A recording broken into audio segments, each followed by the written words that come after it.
Cha ningenzele into elula-ke la bengithe ngicela ningibulalele umkhwanazi ngoba manje umkhwanazi ujenerali wenu lo kuyavela ukuthi lo umbulali. Ngithe ngicela ningihlabela yena ngo-38 bullets mese nishona lapha e-Greenwood Park nokapteni wakhona lapha uney'mfihlo nimhlabe ngo-38 bullets naye ngoba manje la bantu laba ne-NIU ayikho indaba yayo. NIU yafika kumina yangixhaphaza yazama ukungidubula yahluleka yabo.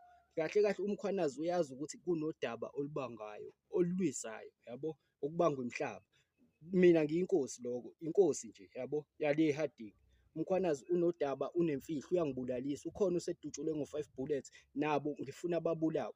Ingalokhu ngenzeka isilima ngilokhu ngishoniswa le nale yabo. Kuthiwa ngiyinkosi kona ngiyona inkosi kodwa manje kuvelani? Kuvela amakhosi. Mina ngicashephi? Ngicashisiwe lapha phansi ukuze ngibulawe. Umkhwanazi lo ujenerali akasule noma abulawe kwanamhlanje ngoba manje ngilokhu ngilinda into ebhedayo, mina angiphili ngalutho nje, angiphili ngalutho. Akabulawe noma asule bamhlaba u-38 bullets, uyisigebengu usebenzisana ney'nkabi kusabanjiswene nangazo namanje. Mina ngiwinela ilo igama leli elithrendayo. Sekuhlanganiswa konke nokwemhlaba manje sengiyinkosi manje ngoba kudliwa izinto zami nebhosi yama-Hawks niyihlabe ngenhlamvu nayo.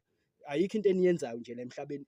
Emaphoyiseni ngicela ningivalele ngehlahla, ningivalele ngehlahla ne-NIU kahle kahle ababulali nje, ababulali. Hhayi ukuthi abantu mhlawumbe abasiza imiphakathi, cha ababulali. Mina ngalo nto nje enye into la into ekufanele ngabe ngiyayiholela angiyiholeli leyo nto. Ilo u-congratulation wakhona ngawuthola ngoDisemba odlule kodwa akukafiki lutho kumina. Ngibanjwe yini ile NIU? Ilo mfana lo wesithwalo, isithwalo ngikhuluma naso, ngikhuluma nabo la bekhona bangenza isilima bajabulela ukuthi ngivuka ngikhuluma usuku nosuku. Animhlabe ngenhlamvu umkhwanazi afe naye akhamise.